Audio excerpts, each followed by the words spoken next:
How to find high school information settings on Facebook Lite. Hello guys, in today's video I'm gonna show you how to find high school information settings on Facebook Lite. First thing, go to Facebook Lite and here just click these three lines in the top corner and go down until you find settings,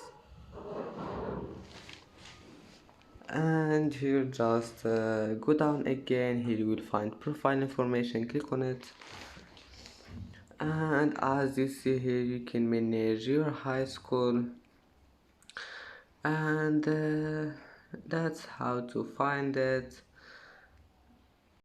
And that's it for today's video. If you like this video, please don't forget to like and don't forget to subscribe, and thank you for watching this video until the end, and now see you in the next video.